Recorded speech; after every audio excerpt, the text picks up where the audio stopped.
Gonna start off with a Adam Silver is not playing. And that press conference started, I was a little nervous. I thought that maybe, his voice was cracking. He might have, had some trepidation about what he was about to say or what he was about to do. But that man said, I'm banning him for life. I don't want to see him at the buildings. I don't want to hear his name in any type of meetings or anything like that. I mean, for considering the circumstances, that's the absolute best that we could ask for at this point. I mean, sure, they're going to try to cross the bridge for him to sell the team, and I'm sure that's going to be a lengthy process because even though it appears that it would be a unanimous decision from all the other owners, I mean, there are teams that still have things to do. We still have playoffs going on. We still have the draft to worry about. So I expect that it's going to be a resolution in terms of him actually being forced to sell the team, and he's going to try to fight it. Of course, he has a legal background, but in this case, I don't think he really has anything to stand on in terms of how the audio was acquired or anything like that. That's more of a legal issue.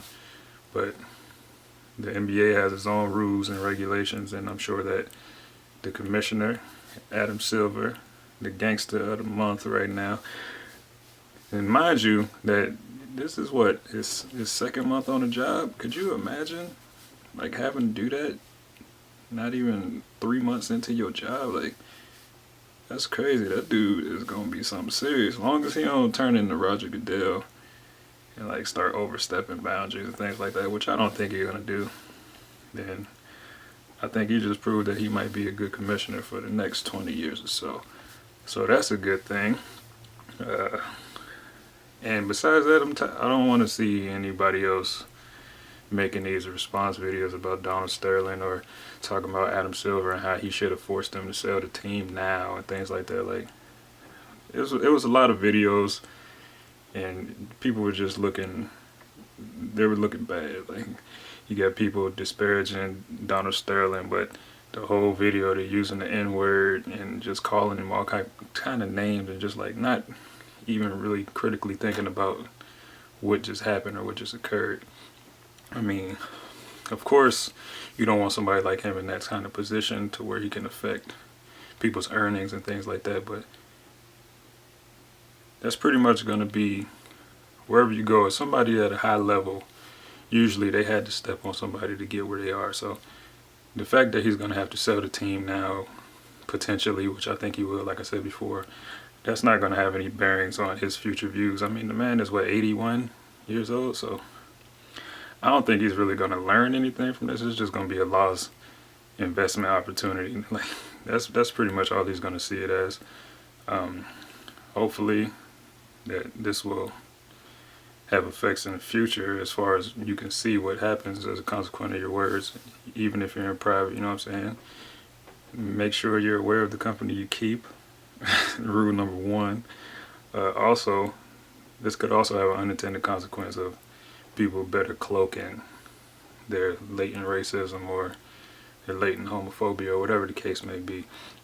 But all in all, I think it was a good day in terms of getting, quote unquote, justice, because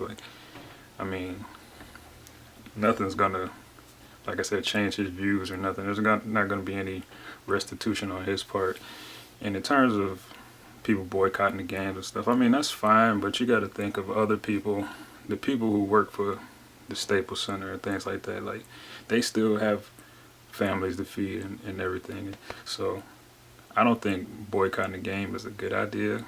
Because in all likelihood, if you're going to a playoff game, you already bought the ticket. You could give it to somebody else, have them go, but the damage is already done.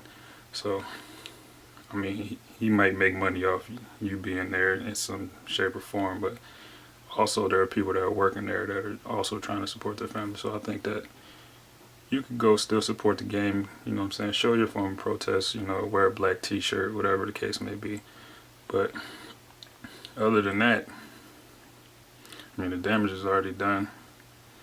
And outside of the players, we can't really make a huge stance on this particular day. Now afterwards, you know, make your voice heard. Make sure you pressure the owners to vote accordingly in order to make him sell the team. Now, whether they stay in LA, I don't know. Maybe Seattle's been begging for a team for a while now. That might get them back into play. So I just want to see how this all shaped out. I'm going to be interested in seeing how this goes over the next couple months. Other than that, you guys have a nice day. My name's Aint, and yeah, Adam Silver. Good job.